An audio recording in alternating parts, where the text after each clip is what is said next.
Hello dear, God bless you, God bless you, God bless you, God bless you.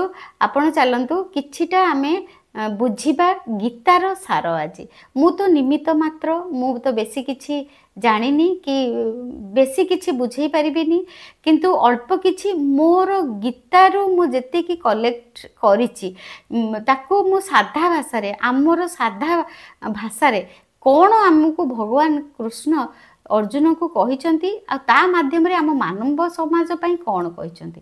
मु जेति कि जानिछि, जेति कि मु बुझिछि, मानव कल्याण पई ही गीता बाहरिछि।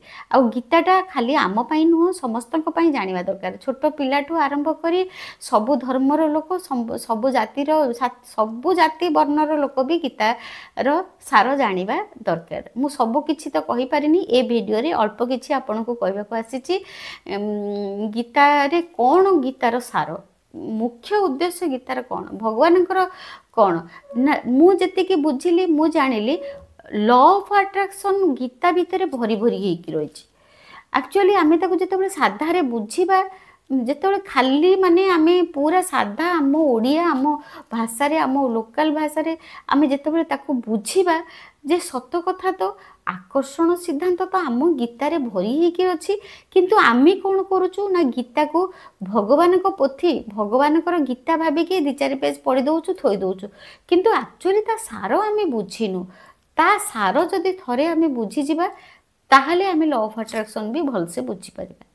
चलतु आज अल्प किछि मु बुझेबी, पढ़ी के ओडिया रे, पूरा सिंपल ओडिया रे आपन को बुझेबी। मु भाबुची डेली ताको पढ़ी के किछिटा श्लोक मु 18 अध्याय रो जो 700 श्लोक अछि, मु अल्प किछि आज पढ़ी के बुझेबी। आ आपण माने एमती धीरे धीरे किछि मु किछि 2-3टा वीडियो करी ताको सारी देबी। Thank you so much. चलतु एथर पढ़िबा गीतार सार कोन जानिबा। पार्ट 2 टा मु पढ़ी सारिची। आज पढ़िबा पार्ट 2 बा भाग, द्वितीय भाग पढ़िबा। भगवान कहिछंती कर्म करि जाओ, फलर चिंता करनी। श्रीकृष्ण कहिले, हे पार्थ, फलर चिंता करनी, कर्म करि चलो, निजर वर्तमानर कर्तव्य करि चलो। आसंता काली मु तुमको निश्चय देबी, जहा तुमर शक्ति भितरे नाही ता पई समय नष्ट करिब मूर्खामी अटे। जेपरी प्रकाशर ज्योति अंधार रे चमकु थाए, सेही परी सत्य भी चमके। सेथि पई सबु बेले सत्यर पथरे चालो। भल काम करिबा परे भी किछि लोक केवल आपणकर खराब ही मने रखंती। सेथि पई लोक कोन कहउचंती सेथिरे ध्यान दियनी ओ कर्म निजर करि चालो। मु करि परिबी एही परी भाबिबा आत्मविश्वास अटे। केवल मु करि परिबी एहा गर्व अटे। आत्मविश्वास को निजर करी गर्व को त्याग करिबा उचित। विश्वास रख, जहा होईछि भल पई होईछि, जहा हेउछि भल हेउछि, जहा हेबो भल ही हेबो। जेउ माने मन को जीतिछंती से माने परमात्मा को पाइछंती, मोते पाइछंती, कारण से माने शांति पाई जाइछंती, से माने शांति पाई सारिछंती। एही परी मनीष मानक पई सुख दुख, शीत गरम, मान और अपमान सबु समान अटे। जो मनीष माने भगवान को पाइचंती से मानक पई सुख दुख, शीत गरम बा ठंडा गरम, मान अपमान सबु समान अटे। जो दान कर्तव्य जानी बिना कौनसी अविश्वास करी कौनसी गरीब लोक को दिया जाए, सेही दान प्रकृत दान अटे। जीवन केवल भविष्यत रे अछि ना अतीत रे अछि। जीवन केवल वर्तमान रे अछि। आमे वर्तमान रे बंचिबा। जीवन रो आउ गोटे ना संघर्ष अटे। जे बहुत बा कम खाए, जे बहुत बा कम सुए, से केबे भी जोगी बा महान होई पारिबनी। सेथि पई जेतिकी दरकार सेतिकी खाइबे, जेतिकी दरकार सेतिकी सोइबे ओ कर्म करि चलिबे। सबु जीवन रे हमर सबुथिरे संतुलन दरकार। जेपरी निया सुना को परीक्षा करे, सेही परी समस्या एक साहसी मनीष को परीक्षा करे। कर्म फसल अटे, जहा सब मनीष को काटिबा को पड़े। सेही सेथि पई ସବୁବେଳେ ଭଲ ମଞ୍ଜି ବୁଣିବା ଉଚିତ ଅଟେ। ଗର୍ବ ଅଭିମାନ ରଖିବାନି କି ମୋତେ କାହାରି ଦରକାର ନାହିଁ ଓ ଏହା ବି ମିଥ୍ୟା କି ସମସ୍ତଙ୍କୁ ମୋର ଦରକାର ହେବ ନା, ସେ ଗର୍ବ ବି କରିବାନି। ଯେପରି ସମୁଦ୍ର ପାରି ହେବା ପାଇଁ ନୌକା ଦରକାର, ସେହିପରି ସ୍ୱର୍ଗକୁ ଯିବା ପାଇଁ ସିଡ଼ି ହେଉଛି ସତ୍ୟରେ ରହିବା। ଯେତେବେଳେ ସମୟ ପରିବର୍ତ୍ତନ ହୁଏ ସେତେବେଳେ ସବୁକିଛି ପରିବର୍ତ୍ତନ ହୋଇଯାଏ। ସେଥିପାଇଁ ଭଲ ସମୟରେ ଗର୍ବ କରନି, ଖରାପ ସମୟରେ ଧୈର୍ଯ୍ୟ ଧର। ମଣିଷର ମସ୍ତିଷ୍କ ସବୁକିଛି ଅଟେ, ଯାହା ଚିନ୍ତା କରେ ତାହା ହୋଇଯାଏ। ମଣିଷର ମସ୍ତିଷ୍କ ସବୁକିଛି ଅଟେ, ଯାହା ଚିନ୍ତା କରେ ତାହା ହୋଇଯାଏ। ନିଜକୁ ଏକ ପ୍ରତିଜ୍ଞା କରିବେ, ସବୁବେଳେ ଲେଖିବେ। ଆପଣ ଯେଉଁଠି ନିଜେ ଭୁଲ ଅଛନ୍ତି, ପ୍ରକୃତ ବନ୍ଧୁ ଦୁଃଖକୁ ଅଧା କରନ୍ତି ଓ ସୁଖକୁ ଦ୍ୱିଗୁଣିତ କରନ୍ତି। ଯିଏ ଆମର ପ୍ରକୃତ ବନ୍ଧୁ ସିଏ ଆମର ସୁଖକୁ ଦ୍ୱିଗୁଣିତ କରିଦିଅନ୍ତି। ଯିଏ ଯାହା ବି କହୁ ନିଜ କାମକୁ ଶାନ୍ତିରେ ସହ କରିଚାଲନ୍ତୁ, କାରଣ ଖରା ଯେତେ ହେଲେ ବି ସମୁଦ୍ରକୁ ଶୁଖେଇ ପାରିବନି। ଧୈର୍ଯ୍ୟ ଧର। ଜୀବନରେ କେବେ କେବେ ଚମତ୍କାର ପରିଣାମ ପାଇବା ପାଇଁ ଖରାପ ପରିସ୍ଥିତିରେ ଲଢ଼ିବାକୁ ପଡ଼ିଥାଏ। ଯେଉଁ ମଣିଷ ଜାଣେ ଆତ୍ମା ସବୁବେଳେ ଜୀବିତ ରହେ, ସେ କେବେ ବି ମରିବା ପାଇଁ ଡରେନି। ଯେଉଁ ମଣିଷ ଜାଣେ ଯେ ଆତ୍ମା ଆମର ସବୁବେଳେ ବଞ୍ଚିଥାଏ, ସେମାନେ ମରିବାକୁ କେବେ ବି ଡରିବେନି ଓ ସବୁବେଳେ ସତ୍ୟ ପଥରେ ଚାଲିବାକୁ ଚେଷ୍ଟା କରିବେ। ଆପଣଙ୍କ ଚାରିପାଖରେ କେତେ ଖରାପ ପରିସ୍ଥିତି ଅଛି, ସେଥିରେ କୌଣସି କଥା ନାହିଁ ଯେପର୍ଯ୍ୟନ୍ତ ସେଇ ଖରାପ ଜିନିଷ ଆପଣ ଗ୍ରହଣ କରିନାହାନ୍ତି। ଆପଣଙ୍କ ଚାରିପଟେ ଯେତେ ନେଗେଟିଭ ଥିଲେ ବି କିଛି ସେ ଆପଣଙ୍କର ଅସୁବିଧା କରିପାରିବନି, ଯେପର୍ଯ୍ୟନ୍ତ ଆପଣ ନିଜେ ସେ ନେଗେଟିଭକୁ ଗ୍ରହଣ କରିନାହାନ୍ତି। ଆପଣଙ୍କ ପାଖରେ ସବୁବେଳେ ସମୟ ଥାଏ। ଏହା ସବୁ ଆପଣଙ୍କର ପ୍ରାଥମିକ ଅବସ୍ଥା ଅଟେ। କିଏ କ'ଣ କରୁଛି, କେମିତି କରୁଛି ଓ କାହିଁକି କରୁଛି, ଏହି ସବୁର ଆପଣ ଯେତେ ଦୂରରେ ରହିବେ ସେତେ ଖୁସିରେ ରହିବେ। ମାନେ ଅନ୍ୟର କୌଣସି ଚିନ୍ତା କରିବେ ନାହିଁ। ଜ୍ଞାନୀ ବ୍ୟକ୍ତି ଯେତେବେଳେ ସମ୍ପର୍କ ନିଭେଇବା ବନ୍ଦ କରିଦେବେ, ସେତେବେଳେ ଜାଣିବେ ତାଙ୍କୁ କେଉଁଠି ନା କେଉଁଠି ଆତ୍ମସମ୍ମାନ ହାନି ହେଉଛି। ଯେତେବେଳେ ଆମର ବନ୍ଧୁ ଆମ ସହିତ କଥା ହୁଅନ୍ତୁନି, ସେ ଜ୍ଞାନୀ ହେଇଥିବେ, ତେବେ ଜାଣିବେ ତାହେଲେ ତାଙ୍କର କୋଉଠି ଆତ୍ମସମ୍ମାନ ହାନି ହୋଇଛି। ଗର୍ବ, କ୍ରୋଧ, ଅହଙ୍କାର ଏ ବେକାର ମଣିଷର ପ୍ରକୃତି ଅଟେ, ଅତି ଖରାପ ପ୍ରକୃତି ଅଟେ। ଏହାକୁ ତ୍ୟାଗ କରିବା ହିଁ ଆମକୁ ଭଲ ମଣିଷ କରିବ। କୌଣସି ଜିନିଷ ବା କାହା ବିଷୟରେ ଚିନ୍ତା କଲେ ମଣିଷ ତା ପ୍ରତି ଆକର୍ଷଣ ହୋଇଥାଏ। ଯଦି ଆମେ ଯାହା ଚିନ୍ତା କରିବା ତା ପ୍ରତି ଆକର୍ଷଣ ଆମେ ହୋଇଯାଉ। ଏହାଦ୍ୱାରା ମଣିଷର ତାକୁ ପାଇବା ପାଇଁ ଇଚ୍ଛା ବଢ଼ିଯାଏ। ଯାହା ପ୍ରତି ଆକର୍ଷଣ ହୁଏ ତାକୁ ପାଇବା ପାଇଁ ଇଚ୍ଛା ବଢ଼ିଯାଏ। ସେଥିପାଇଁ କର୍ମ ଓ ପରିବର୍ତ୍ତନ ଥିବା ବିଚାରକୁ ଚିନ୍ତା କର। ଆମେ ଯେଉଁ କର୍ମ କରୁ ବା ସେଥିରେ କେମିତି ପରିବର୍ତ୍ତନ ହେବ ତାହା ଚିନ୍ତା କରିବା। ଯେତେ ହୋଇପାରିବ ଚୁପ୍ ରହିବା ହିଁ ଭଲ ଅଟେ, କାରଣ ସବୁଠୁ ବେଶୀ ପାପ ମଣିଷର ପାଟି ହିଁ ମଣିଷକୁ କରାଏ। ଏଥିରୁ ଜାଣନ୍ତୁ, ସବୁଠୁ ବେଶୀ ପାପ ଆମ ପାଟି ହିଁ ଆମ ଦ୍ୱାରା କରାଏ। ଭଲ ଉଦ୍ଦେଶ୍ୟ ରଖି କରିଥିବା କାମ କେବେ ବି ଖରାପ ହୁଏନି, ତାହାର ଫଳ ନିଶ୍ଚୟ ମିଳିବ। ମଣିଷ ନୁହେଁ ତାହାର କର୍ମ ଭଲ ବା ଖରାପ ହୁଏ। ମଣିଷର କର୍ମ ଯେପରି ଥାଏ ତାକୁ ଫଳ ସେହିପରି ମିଳେ। ଏହି ଦୁନିଆରେ କେହି ବି ପୁରା ସମ୍ପୂର୍ଣ୍ଣ ଭାବରେ ଭଲ ନୁହନ୍ତି। ସେଥିପାଇଁ ଲୋକଙ୍କର ଇଚ୍ଛାକୁ ଦେଖି ସେମାନଙ୍କ ସହିତ ସମ୍ପର୍କ ରଖିବା ଉଚିତ। ଯେତେବେଳେ ଭବିଷ୍ୟତ ଆପଣଙ୍କୁ ସଫା ଭାବେ ଦେଖାଯିବନି, ତେବେ ବର୍ତ୍ତମାନକୁ ଭଲ କରିବାରେ ଲାଗିଯିବ। ଆପଣ ଯଦି ଜାଣିପାରିବେ ମୋ ଭବିଷ୍ୟତରେ କ'ଣ ହେବ, ତେବେ ଏବେ ଆମେ ବର୍ତ୍ତମାନକୁ ଭଲ କରି ଗଢ଼ିବା। ନିଶ୍ଚିନ୍ତ ଭଲ କରି ଗଢ଼ିଲେ ଆମ ଭବିଷ୍ୟତ ଭଲ ହେବ। ଯେତେବେଳେ ଆମର ମନ ନରମ ଥାଏ, ସେତେବେଳେ ଆମ ପରିସ୍ଥିତିରେ ସମସ୍ୟା ଦେଖାଦିଏ ଓ ମନ ଯେତେବେଳେ ଆମର କଠୋର ଥାଏ, ସେତେବେଳେ ପରିସ୍ଥିତି ଚୁନତି ଭରା ହୋଇଯାଏ ବା କଷ୍ଟ ଭରା ହୋଇଯାଏ। ଯେତେବେଳେ ଆମ ମନ ଦୃଢ଼ ଥାଏ, ମଜବୁତ ଥାଏ, ପରିସ୍ଥିତି ଅବସର ହୋଇଯାଏ। ମଣିଷର ମାନବିକତା ସେହି ସମୟରେ ନଷ୍ଟ ହୋଇଯାଏ ଯେଉଁ ସମୟରେ ଅନ୍ୟର ଦୁଃଖ ସମୟରେ ତାକୁ ହସ ଲାଗେ।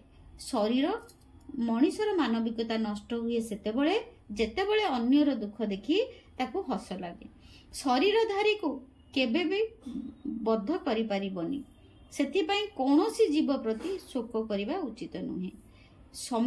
ଶରୀର କେବେ ବି ବଦ୍ଧ କରିପାରିବନି, ଶରୀରଧାରୀକୁ କେବେ ବି ଆମେ ବଦ୍ଧ କରିପାରିବାନି, ସେଥିପାଇଁ କୌଣସି ଜୀବ ପ୍ରତି ଶୋକ କରିବା ଉଚିତ ନୁହେଁ। ସମୟ ଆମକୁ ଏହା ଶିଖାଏ ଜୀବନ କାହାକୁ ଅପେକ୍ଷା କରେ ନାହିଁ ଓ ନା କାହା ପାଇଁ ଅଟକି ଯାଏ। ଆମେ ବହୁତ କିଛି ଜାଣିବାକୁ ପାଉଛେ ଏହି ଗୀତା ଜ୍ଞାନରୁ। ଯଦି ଆପଣ ନିଜର ଭୁଲରୁ କିଛି ଶିଖନ୍ତି ତେବେ ଭୁଲ ଜ୍ଞାନରେ ପରିଣତ ହୁଏ। ଯଦି ଆମେ ଯାହା ଭୁଲ କରୁ ଯଦି ଆମେ ସେଥିରୁ କିଛି ଶିଖିଲୁ ତାହେଲେ ସେଥିରୁ ଆମେ କିଛି ଜ୍ଞାନ ଆହରଣ କଲୁ। ଯଦି ଶିଖନ୍ତି ନାହିଁ ତେବେ ଭୁଲର ସମୁଦ୍ର ଭିତରେ ବୁଡ଼ି ଯାଆନ୍ତି। ଯଦି ଆମେ ସେ ଭୁଲ ଗୋଟେ କରିଦେଲୁ ତା ଦେହରୁ ଆମେ କିଛି ଶିଖିପାରିଲୁନି ତାହେଲେ ଆହୁରି ଭୁଲ କରିଚାଲୁ। ତେବେ ଆପଣଙ୍କୁ ଠିକ କରିବାକୁ ପଡ଼ିବ, ଶିଖିବାକୁ ପଡ଼ିବ ଆଉ ସେ ଭୁଲକୁ ଦେଖିବାକୁ ପଡ଼ିବ, ସେଥିରୁ କ'ଣ ଶିଖିବାକୁ ପଡ଼ିବ। ଯିଏ ଯେତିକି ଶାନ୍ତ ଅଟନ୍ତି ସିଏ ସେତିକି ବୁଦ୍ଧିକୁ ପ୍ରୟାସ କରିପାରନ୍ତି ବା ପ୍ରୟୋଗ କରିପାରନ୍ତି। ଯିଏ ଯେତିକି ଶାନ୍ତ ଅଟନ୍ତି ସିଏ ସେତିକି ବୁଦ୍ଧିକୁ ପ୍ରୟୋଗ କରିପାରନ୍ତି। ନିନ୍ଦାକୁ ଡରିକି ନିଜ ଲକ୍ଷ୍ୟକୁ ଛାଡ଼ନ୍ତୁନି, କାରଣ ଲକ୍ଷ୍ୟ ହାସଲ କଲା ପରେ ନିନ୍ଦା କରିବା ବ୍ୟକ୍ତି ତାଙ୍କର ରାୟ ବଦଳି ଦିଅନ୍ତି। ସବୁଠୁ ବଡ଼ ବୁଦ୍ଧିମାନ ବ୍ୟକ୍ତି ସଫଳତା ମିଳିଲେ ଅହଙ୍କାର କରେ ନାହିଁ। ସବୁଠୁ ବଡ଼ ବୁଦ୍ଧିମାନ ବ୍ୟକ୍ତି ସଫଳତା ମିଳିଲେ ଅହଙ୍କାର କରେ ନାହିଁ କି ଅସଫଳତାରେ କାନ୍ଦେ ନାହିଁ କି ଦୁଃଖ କରେ ନାହିଁ। ନକାରାତ୍ମକ ବିଚାର ଆସିବା ନିଶ୍ଚୟ ଅଟେ, ଆପଣଙ୍କ ଉପରେ ନିର୍ଭର କରେ ଆପଣ ନକାରାତ୍ମକ ବିଚାର ବା ସକାରାତ୍ମକ ବିଚାର ଉପରେ ଧ୍ୟାନ ଦେଉଛନ୍ତି। ଆପଣ କାହା ଉପରେ ଧ୍ୟାନ ବେଶୀ ଦେଉଛନ୍ତି ତାହା ଆପଣଙ୍କ ଉପରେ ନିର୍ଭର କରେ। ଆପଣ କାହା ଉପରେ ଧ୍ୟାନ ଦେଉଛନ୍ତି ତାହା ଆପଣଙ୍କ ଉପରେ ନିର୍ଭର କରେ। ସବୁବେଳେ ମନେ ରଖିବେ, ଭଲ ଦିନ ପାଇଁ ଖରାପ ଦିନ ସହିତ ଲଢ଼ିବାକୁ ପଡ଼ିବ। ପ୍ରେରଣାର ସବୁଠୁ ବଡ଼ ସ୍ରୋତ ଆପଣଙ୍କର ନିଜର ବିଚାର ଅଟେ। ସେଥିପାଇଁ ସବୁବେଳେ ବଡ଼ ଚିନ୍ତା କର ଓ ସବୁବେଳେ ଜିତିବା ପାଇଁ ନିଜକୁ ପ୍ରେରିତ କର।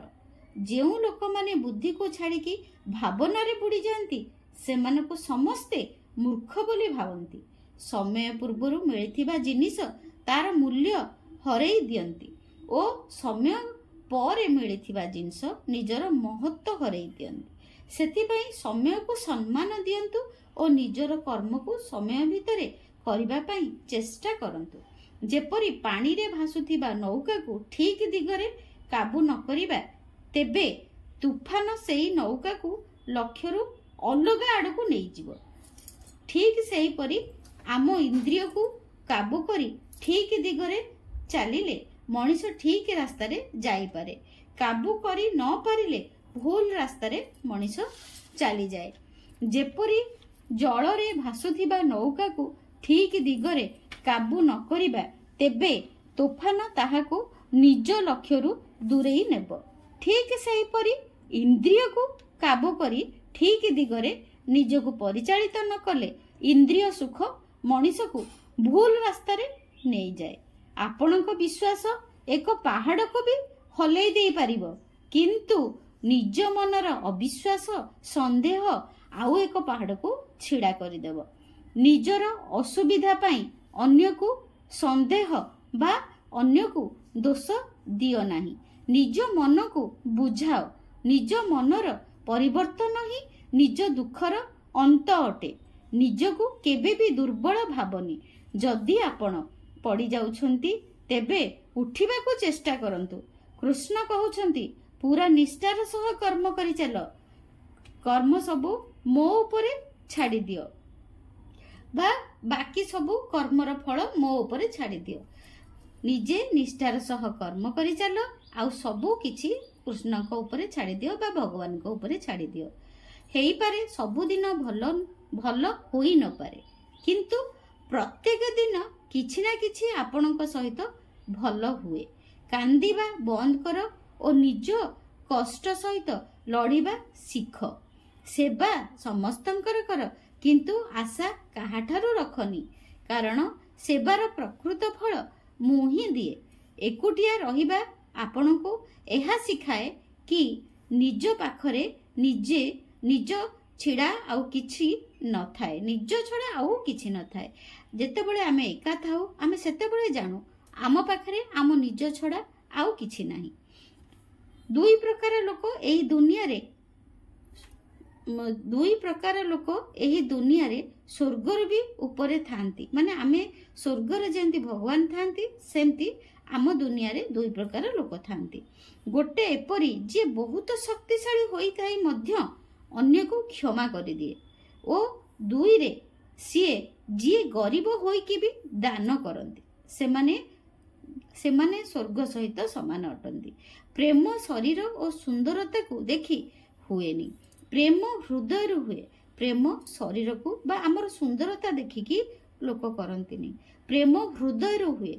जेउठी दुईटी हृदय मिसी जाती सेठी प्रेम जन्म निए। केउ भी व्यक्ति को भल भाबरे न जानी अन्यर कथा सुनी ता प्रति चिंताधारा रखिबा मूर्खता अटे।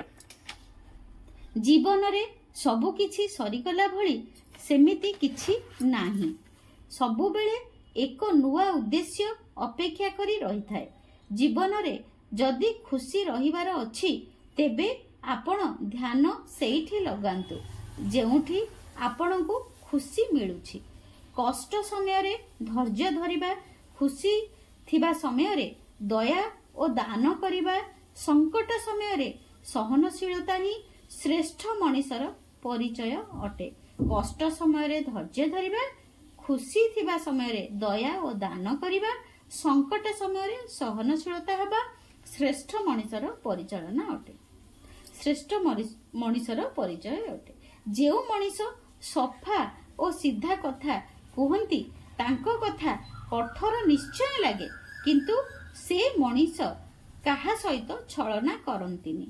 जहा आपनकु भल लागुछि ग्रहण कर, जहा खराब लागुछि ताकू त्याग कर।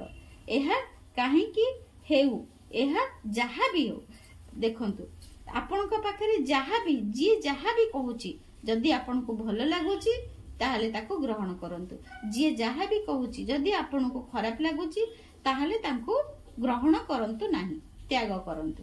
खराब कर्म बड़ हेउ कि छोट सबु बेले विनाश आड़को निए। सेही परी नौकारे छेद बड़ थाउ कि छोट थाउ, जदि आम नौकारे गोटे कणा हे गेला ताहले से बड़ कणा हो कि छोट कणा हो ताहले ताकू बुड़ेई दिए, गोटे नौका को बुड़ेई दिए। आपण पछकू बा अतीत को जाई आरंभ करि परिबेनी। आमे जदि पछकू जाई आउ थरे कोनोसी कर्म को आरंभ करि परिबानी, किंतु वर्तमान नुआ आरंभ करि परिबा ओ भविष्यत को बदलई परिबा। जेतेबेले आशा भांगिबा को बसिबो ओ किछि रास्ता देखा जीवनी सेतेबेले निश्चय थरे भगवत गीता पढ़ी देबे, कारण भगवान आपनकु रास्ता देखई देबे। जेतेबेले आपनकु किछि देखा जीवनी, किछि बुझी परिबेनी मु एबे कोन करिवि, सेही समय रे आपण थरुटिए भगवत गीता पढ़ी देबे, सेथिरु आपनकु रास्ता भगवान देखैबे। जेते पर्यंत आपण भल कर्म करंती सेते पर्यंत चिंता करंतुनी। जहा भी हुए सबुर एक कारण थाए, सेथिपई परिणाम को ठीक करिबा पई कारण को ठीक करिबा दरकार। मनीष जेपरी निजको माने सेही परी होई जाए। आमे निजको जहा बोली भाबिबा आमे ताहा होई जिबा। मनीष जहा हृदय रु दान करि पारे ताहा हातरे करि पारेनी ओ चुप बा मौन रही जहा किछि कहि पारे ताहा पाटी रे शब्द रे कहि पारे नाही। एही भौतिक संसारर एक अटल नियम अटे। एहा एक भौतिक संसारर अटल नियम अटे। जहा भी जन्म निये ताहा किछि समय पाई ही रहे ओ तापरे तार अंत हेबा निश्चय अटे। से मनीष शरीर हेउ बा फल हेउ आमर अजथा चिंता ओ भय एपरी एक रोग अटे जहा पाई आमर आत्मार शक्ति नष्ट होई जाए। सबु मनीष जीवन रे नकारात्मक विचार आसीबा निश्चय अटे, किंतु एहा मनीष उपरे निर्भर करे से नकारात्मक विचार को केते सहजरे से ग्रहण करुछि बा केते महत्व दउछि। मनीष जीवन रे आसुथिबा खराब समय सेही आईना भली जहा मनीषर क्षमता और साहस को दर्शाई थाए। जहा होई जाइछि ता पई दुख करिबानी, जहा अछि ता पई अहंकार काहेकि करिबा, जहा मिलिबो ओ पाइबा ता पई लोभ काहेकि करिबा। जहा होई जाइछि ता पई दुख करिबानी, जहा अछि ता पई अहंकार करिबा नाही, जहा मिलिबो ओ पाइबा ता पई लोभ करिबा नाही। Thank you, thank you, thank you so much. जय श्री कृष्ण, जय श्री कृष्ण, जय श्री कृष्ण।